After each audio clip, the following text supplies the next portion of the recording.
আমি আবারও চলে আসলাম তোমাদের কাছে আরেকটি রেসিপি নিয়ে। তো চলো আজ আমি তোমাদের করে একটা খুব ইজি রেসিপি করে দেখাবো। দেখো আমি আলু এখানে চাকা চাকা করে কেটে নিয়েছি, নতুন আলু অবশ্যই লাগবে।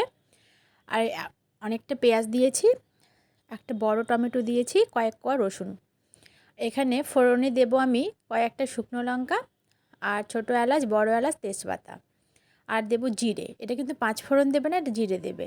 নতুন আলুর এই রেসিপিটা রুটি দিয়ে খেতে কিন্তু বেশ লাগে, ভাত দিয়ে আমার কিন্তু ভাত দিয়েও খুব ভালো লাগে। তো দিয়ে দেবো, কষিয়ে নেব, লবণ হলুদ দিয়ে দেবো পরিমাণ মতো। আর কি বলবো, ঘরে যদি কোনো রকম মানে সবজি টবজি না থাকে, এরকম নতুন আলু কষিয়ে রান্না করবে, খেতে খুব ভালো লাগে। আবার তোমরা যদি মনে করো এই মানে এই আলুটাকে একটু ঝুরি ঝুরি করে নিবে, যদি এভাবে না করতে চাও ঝুরি করে নিয়েও খেতে ভালো লাগে। আমি আদা গুঁড়ো, মানে আদার গুঁড়ো আর রসুনের গুঁড়ো দিয়ে দিলাম, কারণ আমার কাছে আজকে আদা পেস্টও নেই, রসুনের পেস্টও নেই, তো শুকনো গুঁড়োগুলো আছে সেগুলোই দিলাম। আর কষিয়ে নিয়ে জল দিয়ে দেবো, আলু খুব তাড়াতাড়ি সেদ্ধ হয়ে যায়। জল দিয়ে কষিয়ে ভাজা জিরে মশলা দিয়ে নামিয়ে নেব।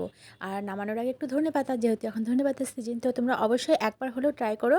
গরম গরম রুটি দিয়ে খেতে কিন্তু দারুণ লাগে, রুটি পরোটা দারুণ লাগে। যদি ঘরে সবজি না থাকে এরকম করে নেবে, মানে খুব ইজিও তাড়াতাড়ি হয়ে যায় আর খুব ভালো লাগে। তো অবশ্যই ট্রাই করো। তো টাটা।